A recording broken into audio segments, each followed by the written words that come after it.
عزیز دوستوں، بزرگوں اور بھائیوں، اللہ تبارک و تعالی اس دنیا کے اندر بہت سارے لوگوں کو منصب اور مقام عطا فرماتا ہے۔ بہت سارے لوگ ایسے ہوتے ہیں جنہیں اللہ تبارک و تعالی زندگی میں بڑے بڑے مواقع عطا کرتا ہے۔ وہ چاہیں تو اس موقع سے اپنے ذاتی مفادات حاصل کریں اور چاہیں تو ان اچھے مواقع کو ملت کی، مذہب کی، قوم کی خدمت کے لیے وقف کر دیں۔ کچھ لوگ ایسے ہوتے ہیں کہ جو کسی مقصد کے حصول کی طرف سفر تو کر رہے ہوتے ہیں، لیکن اس کے پیچھے زیادہ تر ان کے ذاتی مفادات کار فرما ہوتے ہیں، اور وہ اپنے دنیاوی مقاصد کے لیے، اپنے اور اپنے خاندان کے دنیاوی فوائد کے لیے کوشش کر رہے ہوتے ہیں۔ ایسے لوگ بھی محدود رہ جاتے ہیں، ان کی سوچ بھی محدود رہ جاتی ہے، اور کئی دفعہ کچھ تھوڑی دیر کے لیے ان کے نام ابھرتے ہیں اور پھر ہمیشہ کے لیے دب جاتے ہیں۔ کچھ لوگ ایسے ہوتے ہیں جو زندگی کے اندر اللہ کے لیے، اللہ تعالیٰ کی رضا کے لیے، رسول پاک صلی اللہ تعالیٰ علیہ وسلم کی خوشنودی حاصل کرنے کے لیے، دین کی، ملت کی، ملک کی سربلندی کے لیے آگے آنا چاہتے ہیں۔ میرا رب کریم قرآن مجید سورہ حج میں ارشاد فرماتا ہے کہ الذین ان مکناہم فی الارض، کچھ لوگ ایسے ہیں کہ اگر ہم انہیں زمین میں اقتدار دیں، زمین میں اگر ہم انہیں قابو دیں تو وہ کیا کریں گے؟ اقاموا الصلاۃ و آتوا الزکوٰۃ، وہ نماز قائم کریں گے، زکوٰۃ ادا کریں گے، وامروا بالمعروف، نیکی کا حکم دیں گے، ونہوا عن المنکر، اور لوگوں کو بری باتوں سے منع کریں گے۔ وہ دینی، فکری، اصلاحی انقلاب برپا کر دیں گے، نماز کو عام کریں گے، زکوٰۃ کو عام کریں گے، بھلائی کا حکم دیں گے اور برائی سے منع کریں گے۔ اللہ تبارک و تعالیٰ نے ان لوگوں کو جب اقتدار دیا، وہ کون لوگ تھے؟ سیدنا صدیق اکبر، حضرت فاروق اعظم، سیدنا عثمان غنی، حضرت مولا علی رضوان اللہ تعالی علیہم اجمعین۔ اللہ نے جب ان لوگوں کو اقتدار دیا زمین کے اندر، اللہ تبارک و تعالی نے انہیں نبی پاک علیہ الصلاۃ والسلام کی نیابت کے لیے چنا، تو ان لوگوں نے یہ انقلاب برپا کیا، نمازیں عام ہو گئیں، شوق سے لوگ صدقات و خیرات دینے لگے، بھلائی عام ہوئی، برائی کا کلا کما کیا گیا۔ ہمارے ہاں بھی لوگ احتساب کی باتیں کرتے ہیں، ہمارے ہاں بھی لوگ کہتے ہیں کہ میں رشوت خوری کو، کرپشن کو، ناجائز چیزوں کو ہمیشہ کے لیے جڑ سے اکھیڑ پھینٹوں گا۔ لوگ دوسروں سے مطالبہ کرتے ہیں کہ یہ سارے کام جائز کریں، لیکن خود اس پر عمل کرنے کو تیار نہیں ہوتے۔ یاد رکھ لیں کہ یہ جو احتساب ہے، یہ انسان کی اپنی ذات سے شروع ہوتا ہے۔ آپ جب نظام احتساب دنیا کے اندر مستحکم کرنا چاہتے ہیں تو اس میں پھر آپ کو اپنی ذات کو سامنے پیش کرنا پڑے گا۔ آج ہم بات کرنے جا رہے ہیں سیدنا فاروق اعظم رضی اللہ تعالیٰ عنہ۔ تو جناب عمر فاروق رضی اللہ تعالیٰ عنہ کا جو نظام احتساب ہے، انہوں نے اس کو گھر سے شروع کیا تھا، اپنے آپ سے اس کا آغاز فرمایا تھا۔ ہمارے ہاں یہ ہوتا ہے کہ جس بندے کے اکاؤنٹ میں اچھے خاصے پیسے ہیں، وہ بل جمع کرانے جائے تو اسے لائن میں نہیں لگنا پڑتا، مینیجر صاحب اسے آگے بلا لیتے، تو وہ بعد میں کیا کہہ رہا ہوتا ہے؟ کہتا دیکھو اللہ نے کتنی عزت دی ہے، مجھے لائن میں نہیں لگنا پڑا۔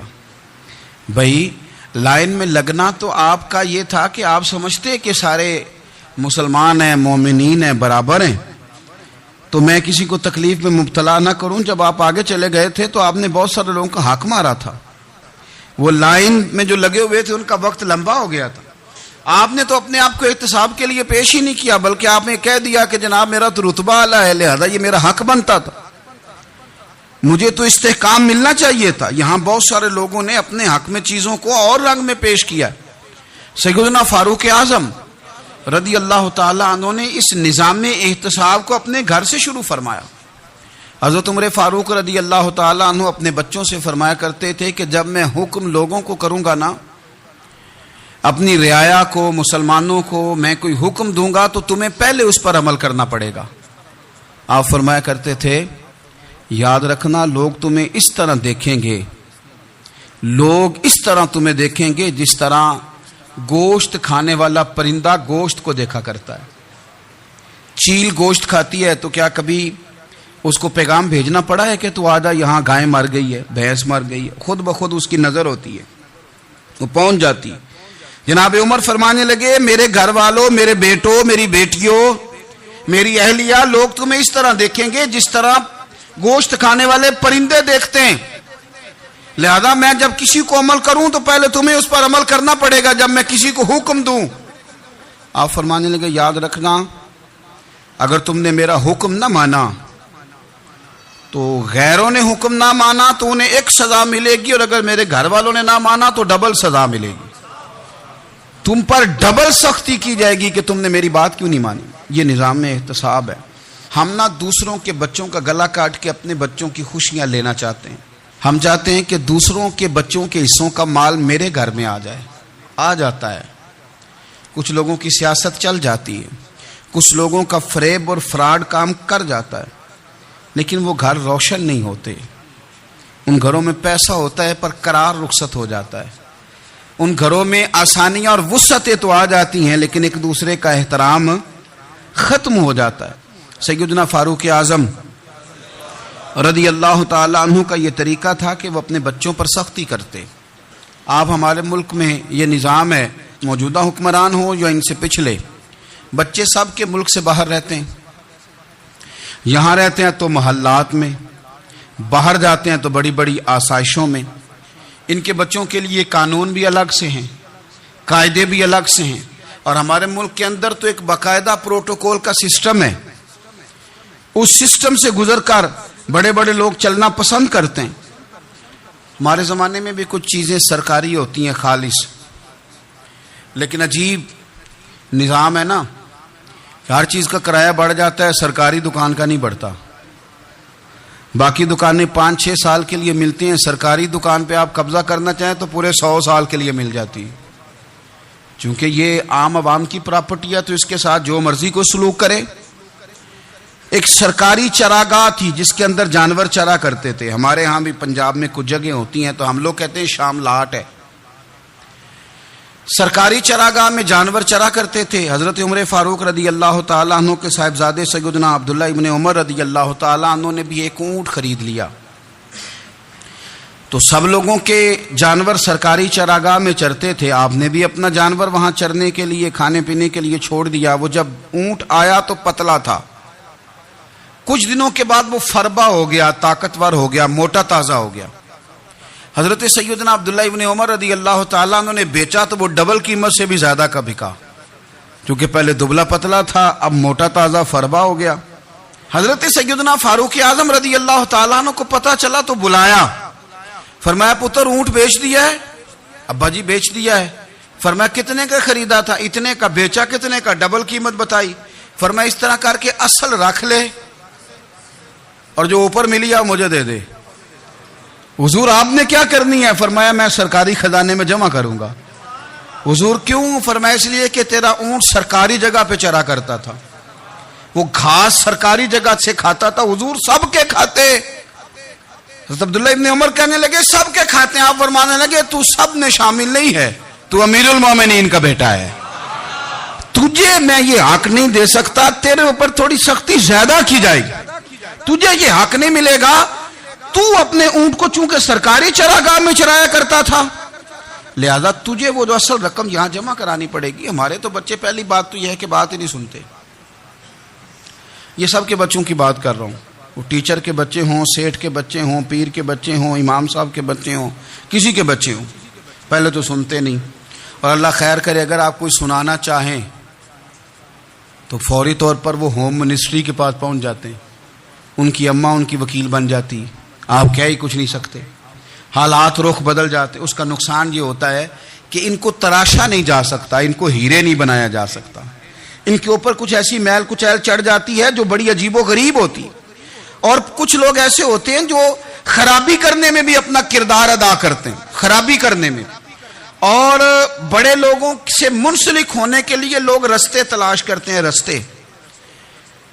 میں چونکہ چیزوں کا مطالعہ کرنے کا بڑا شوقین ہوں تو میں میری والدہ داخل تھیں کئی سال پہلے ہسپتال میں، تو مجھے اس ہسپتال میں کچھ دن رہنا پڑا. ایک پرائیویٹ ہاسپٹل تھا، تو اس میں انہوں نے جگہ جگہ لکھ کے لگایا تھا ملازمین کو بخشیش نہ دیں.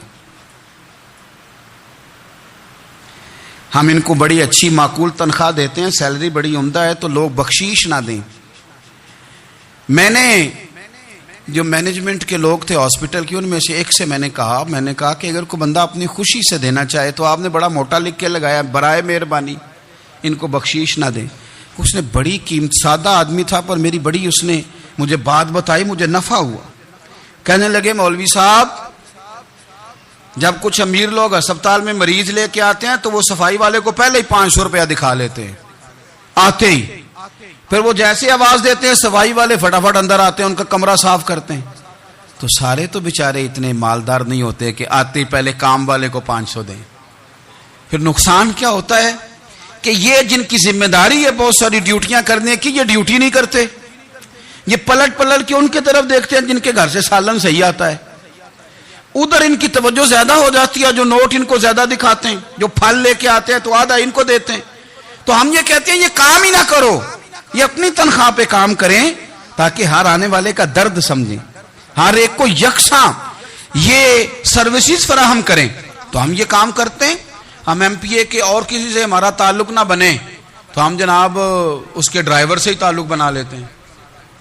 ہم وہ جو آپریٹ کرنے والا ہوتا ہے ٹیلی فون، اسی سے بڑا تعلق بناتے ہیں، اس کو مٹھائی کا ڈبہ جلدی پہنچا دیتے ہیں. تو اسی طرح سے بڑے لوگوں کی اولادوں کو بگاڑا جاتا ہے. حضرت عاصم بن عمر رضی اللہ تعالیٰ عنہ، یہ سیدنا فاروق اعظم کے بیٹے تھے. مصر گئے تو لوگوں کو پتا چلا حضرت عمر کے بیٹے آئے. لوگوں نے تحفے دیے، بڑی بڑی چیزیں آپ کو دی. حضرت عمر کا بیٹا آیا، بڑے گفٹ دیے. تو صاحبزادے واپس آئے تو ان کے پاس بڑے تحائف تھے. سیدنا عمر فاروق رضی اللہ تعالیٰ عنہ نے دیکھا تو فرمایا ادھر لانا تحفے. کہا بھائی لوگوں نے مجھے دیے ہیں. فرمایا تو نے کیوں بتایا تھا کہ میں امیر المومنین کا بیٹا ہوں؟ کہا حضور ان کو ویسے ہی پتا چل گیا. فرمانے لگے پتر یہ تحفے تمہیں اس لیے ملے ہیں کہ تم امیر کے بیٹے ہو، یہ تحفے تمہارا حق نہیں، چونکہ تمہیں اس کرسی کی وجہ سے ملے ہیں اور یہ کرسی مسلمانوں کی ہے، لہذا یہ حق بھی مسلمانوں کا ہی ہے. یہ لا سارے مال غنیمت میں جمع کیے جائیں گے. آپ اپنے گھر سے جب احتساب شروع کرتے ہیں، اپنے گھر سے، اور یہ یاد رکھیں یہ جو لوگ آتے ہیں آپ کے بچوں کو نوازنے کے لیے، یہ انہیں خراب کرتے ہیں، بگاڑ پیدا کرتے ہیں، یہ عجیب و غریب سی چیزوں میں مبتلا کر دیتے ہیں. بچوں کا نقصان ہوتا ہے کل کلام. پھر جو شاپر اچھا لے کے آئے پیر صاحب کے بچے ذرا اس سے پیار سے ملتے ہیں، نقصان ہو جاتا ہے. یہ دستے نگر ہو جاتے ہیں، یہ لوگوں کی طرف جیتے ہیں، دوسروں پہ ڈیپینڈ کرنے لگتے ہیں. حضرت ابو موسیٰ اشعری رضی اللہ تعالیٰ عنہ نے پہلے تو ایک قلین بڑا سونا تھا تو آپ نے حضرت عمر کے گھر بھیج دیا کہ چلو ان کے گھر میں ان کی اہلیہ بچھا لیں گی. کہیں سے تحفہ آیا. پھر وہ جس کمرے میں مال غنیمت اور خزانہ رکھا جاتا تھا اس کی صفائی کر رہے تھے تو ایک دینار مل گیا. تو وہ دینار بچے سارے جا رہے تھے تو ان میں سے حضرت عمر کے ایک بیٹے کو چھوٹے کو بلایا اور بلا کے کہا پتر یہ دینار لے لو. حضرت عمر نے دیکھا کہ بیٹے کے ہاتھ میں دینار بھی ہے اور گھر میں قالین بھی ہے. ایک موقع پہ وہ قالین گیا، ایک موقع پر بچے کو ایک دینار دیا. تو حضرت عمر اپنی اہلیہ سے پوچھنے لگے یہ کہاں سے آیا قالین؟ کہا جناب ابو موسیٰ اشعری رضی اللہ تعالیٰ عنہ نے بھیجا ہے. بیٹے سے پوچھا دینار کہاں سے آیا؟ کہا مجھے انہوں نے ہی دیا ہے. آپ نے وہ دینار بھی لیا اور قالین بھی لیا اور اس کو لپیٹا اور جناب ابو موسیٰ اشعری کو بلایا اور اتنے سخت ناراض تھے. فرمانے لگے ابو موسیٰ اشعری سے کہنا میرے پاس پیدل آئے، گھوڑے پہ نہ آئے. اور جب آئے حضرت ابو موسیٰ اشعری تو جناب عمر اتنے ناراض ہوئے کہ وہ قالین لپیٹ کے تو ان کے سر پہ مار دیا. فرمانے لگے پکڑو اپنا دینار، تمہیں پورے مدینے میں میرے بیٹے کے علاوہ کوئی اور نہیں ملے تھا جسے تم خراب کر سکو، میرا پتر ہی ملا تھا بگاڑنے کی. کس نے اجازت دی تم میرے بیٹے کو دینار دو؟ کیوں لائے تم میرے گھر میں قالین؟ حضرت عمر فاروق رضی اللہ تعالیٰ عنہ فرمانے لگے میں زمین پہ سونے کا عادی ہوں، زمین چٹیل بھی ہو تو رب کا بندہ بن کے سوتا ہوں تو اللہ مجھے آرام اور سکون کی نیند عطا فرما دیتا ہے. مجھے تمہارے مخملوں کی اور قالینوں کی ضرورت نہیں ہے. احتساب یہاں سے شروع ہوتا ہے بھائی.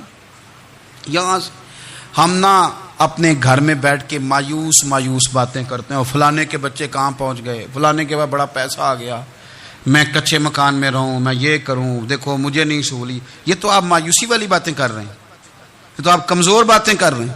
یہ تو اس طرح کی باتیں تو ہارے ہوئے لوگ کرتے ہیں۔ اس طرح کا لب و لہجہ تو ان لوگوں کا ہوتا ہے جو احساس کمتری کا شکار ہوتے ہیں۔ یہ آپ نے کس طرح کا لب و لہجہ، اور اپنے بچوں کو آپ بھکاری بنا رہے ہیں تاکہ دوسروں کو دیکھیں تو مایوس ہو جائیں۔ اٹھ باندھ کمر کیوں ڈرتا ہے، پھر دیکھو خدا کیا کرتا ہے۔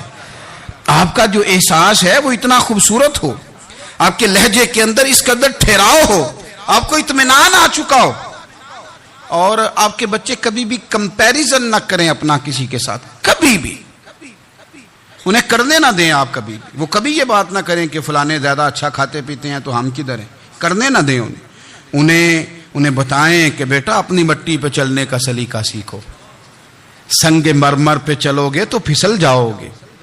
ان کو بتائیں کہ جو تمہارے پاس ہے یہ خدا کا عطیہ ہے، اسی پر تم نے قناعت کرنی کبھی بھی۔ حضرت زید بن حارثہ سے نبی پاک صلی اللہ علیہ وسلم کو بڑا پیار تھا، پھر ان کے بیٹے حضور کے غلام زادے حضرت اسامہ بن زید کے ساتھ بھی حضور بڑا پیار کرتے۔ لیکن یہ تو مسلمہ حقیقت ہے نا کہ عظمت اور شان تو سیدنا فاروق اعظم کی زیادہ ہے۔ امت کا اتفاق ہے کہ نبیوں کے بعد سب سے بڑا درجہ جناب صدیق اکبر کا، اور پھر اللہ نے مقام عطا کیا حضرت فاروق اعظم کو۔ یہ بڑے لوگ تھے۔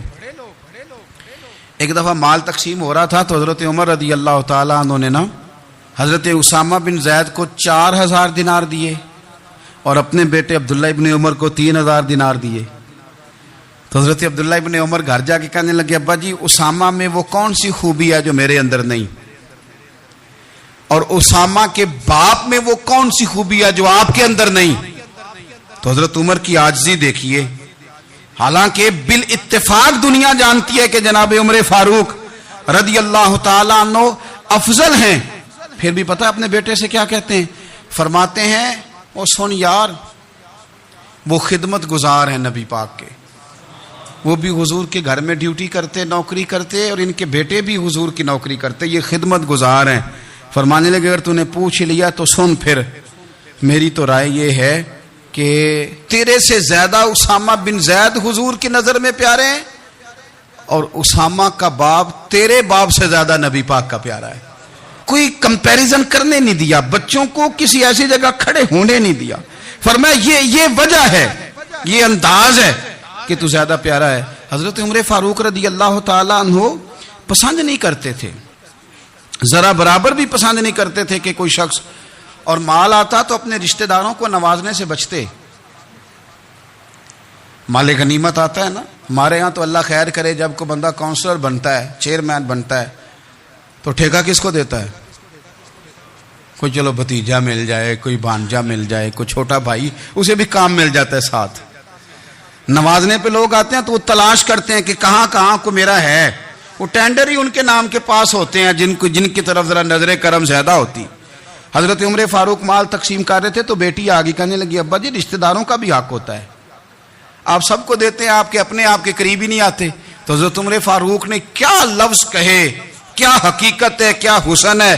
فرمانے لگے پتر یہ مال تیرے باپ کا نہیں مسلمانوں کا ہے، جب تیرے باپ کا ذاتی مال ہوگا تو اپنے رشتہ داروں کو دے گا، یہ مسلمانوں کا مال ہے، یہ اسی حساب سے تقسیم ہوگا جو عدل کا حساب ہے، جو ترازو ٹھیک ہے۔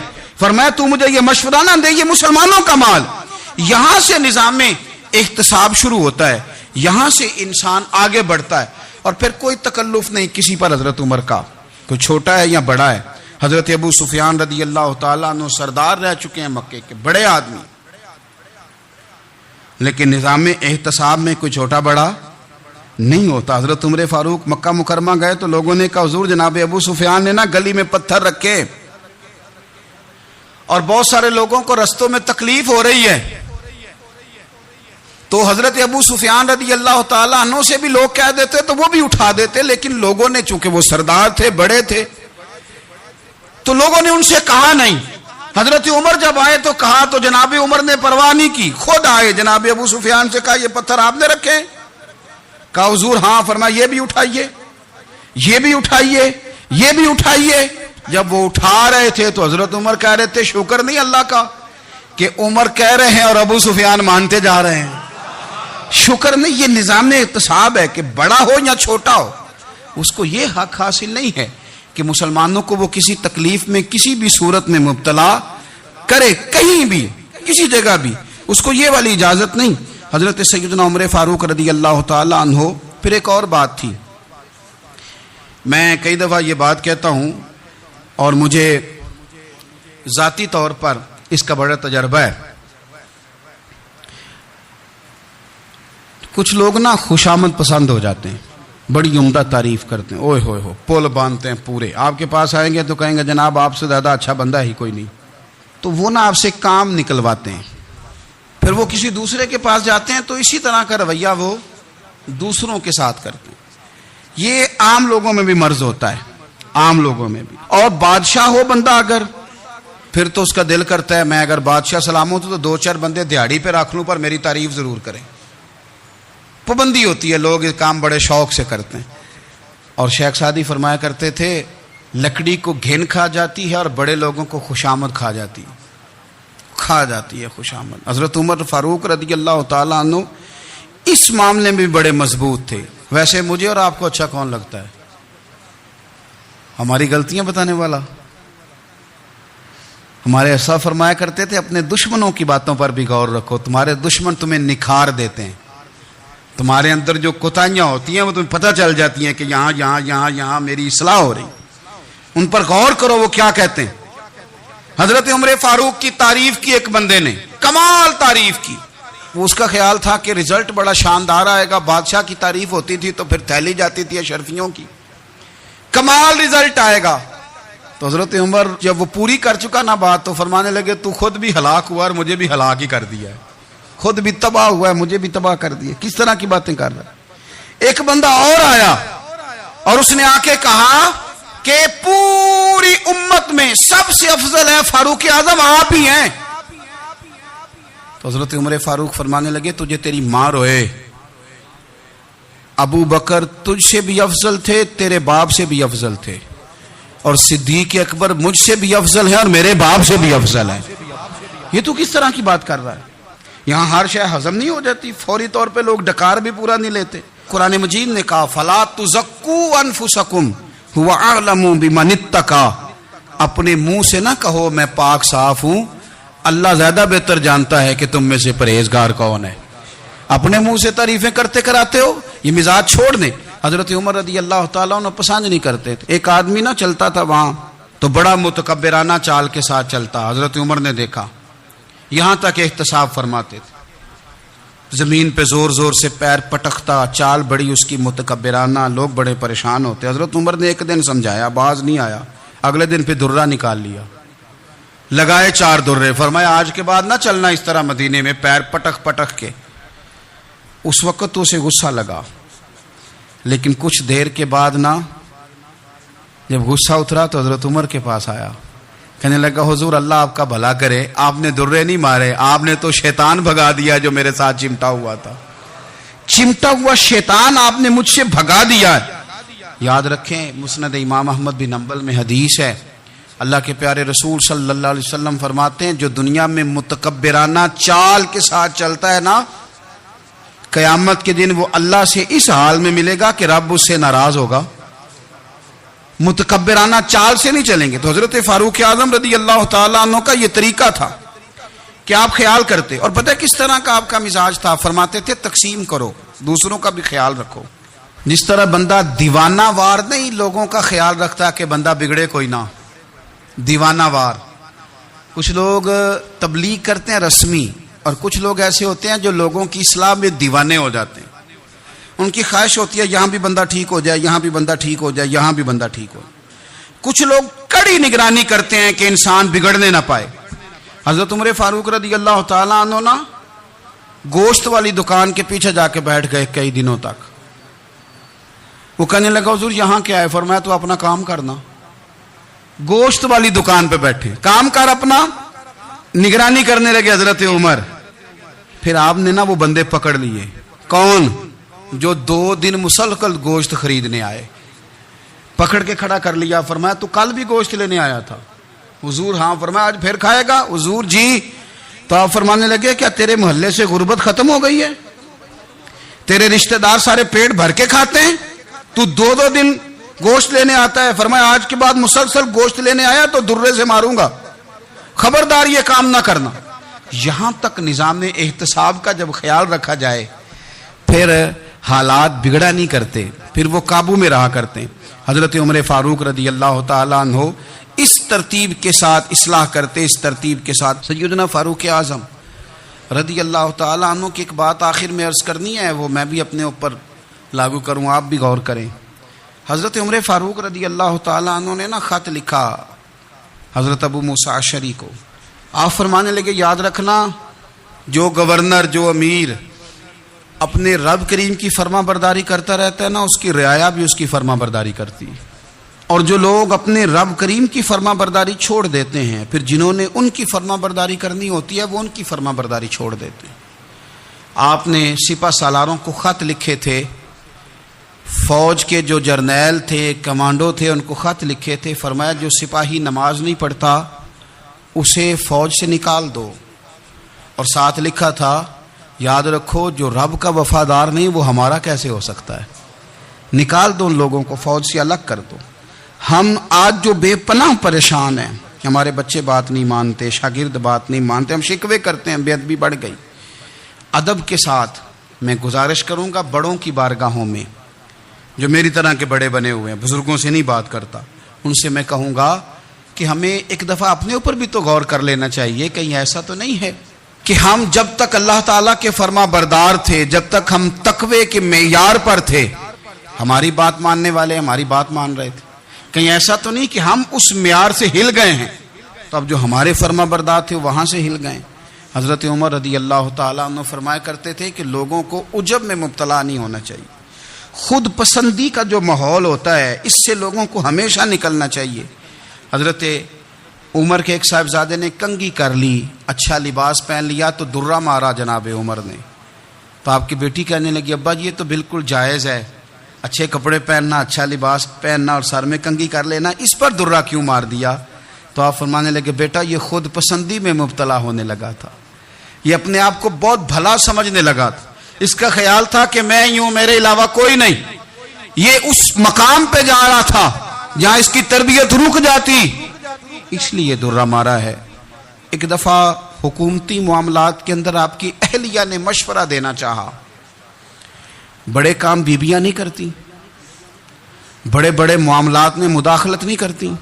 ہمارے بر صغیر میں وہ بادشاہ نہیں گزرا کہ جو فیصلہ کرتا تھا تو کرسی پہ بیٹھ جاتا تھا اور پردے کے پیچھے اس کی بیوی بیٹھ جاتی تھی، اور جب وہ فیصلہ سنانے لگتا تو یوں گردن پیچھے کرتا اور اہلیہ جو کہتی وہ فیصلہ سنا دیتا. لیکن ایک دفعہ خاتون نے ایک آدمی کو حضرت عمر نے معزول کیا تو آپ کی اہلیہ نے، اس آدمی کی اہلیہ حضرت عمر کی اہلیہ سے ملی ہوں گی، تو خاتون نے ذرا سفارش کرنی چاہیے.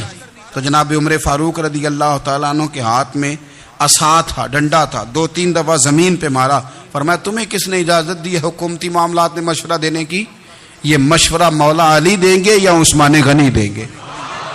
آپ کو کس نے اجازت دی؟ وہ حکومتی معاملات، وہ مسلمانوں کا اجتماعی معاملہ، وہ مسلمان دیکھیں گے. آپ کو اس میں آنے کی اجازت نہیں ہے. جو آپ کی ذمہ داریاں ہیں، آپ کے حقوق ہیں، ان پر آپ بات کریں. تو بھائی نظام میں احتساب اپنی ذات سے شروع کریں. ہماری اولادیں، ہمارے بچے، وہ باہر سے انہوں نے زیادہ اثر نہیں لیا. ہم نے انہیں بتایا ہے کہ ہم بڑے غریب ہیں، ہم بڑے مجبور ہیں، ہم تو بڑے کمزور ہیں، ہماری تو سنتا کوئی نہیں، یہ تو امیروں کا ملک ہے، اس میں تو فلانے فلانے کو اہمیت حاصل ہے. ان باتوں نے ہمارے بچوں کو کمزور کیا ہے. ان باتوں نے ہمارے بچوں کے دلوں میں احساس کمزوری پیدا کیا ہے. آپ ان کو جینا سکھائیں. آپ ان لوگوں کو بتلائیں کہ رب کریم نے جو تمہارے لیے بہتر سمجھا وہ تمہیں اپنے فضل سے بڑا عطا فرمایا ہے. آپ ان کو ان کے مقام پر رہ کر خوددار اور قناعت پسند ہونا سکھائیں. آپ یقین کریں گھر امن والا بن جائے گا.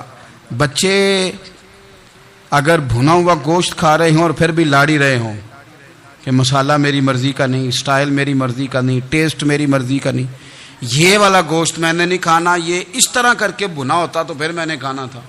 وہ زیادہ خوفناک صورتحال ہو جاتی ہے. لیکن اگر ابا جی اماں جی گھر والے کھیتوں میں کام کر رہے ہوں اور بچے اچار کے ساتھ روٹی لے کے جائیں اور بننے پہ بیٹھ کے پھٹے پہ بیٹھ کے وہ پھر کھانا شروع کریں، اور جب وہ اچار آئے اور وہ ایک دوسرے کو کہیں کہ آج تو 2 کلے ہو گئے میرے کام کے، اس دفعہ تو دیکھنا ہماری فصل کتنی شاندار ہوگی، ایک دوسرے کو دیکھ دیکھ کے وہ ہنسیں اور مسکرائیں اور ان کی باتوں میں لذت ہو، اور پھر وہ کہیں کہ آم بڑے اچھے مل گئے تھے، دیکھو اچار کتنا سونا آ گیا ہے، دیکھو یہ کس قدر زیادہ اچھا ٹیسٹ ہے، تیل بھی بڑا اچھا ہے، گل بھی بڑے وقت پہ گیا ہے. آپ یقین کریں یوں لگتا ہے کہ کائنات کی سب سے بہترین روٹی یہ لوگ کھا رہے ہیں. یہ سوچ حضرت عمر نے ہمیں دی ہے، یہ فکر جناب عمر نے ہم تک پہنچائی ہے. اللہ ہمیں سمجھنے کی توفیق عطا فرمائے. آخر دعوایا ان الحمدللہ رب العالمین.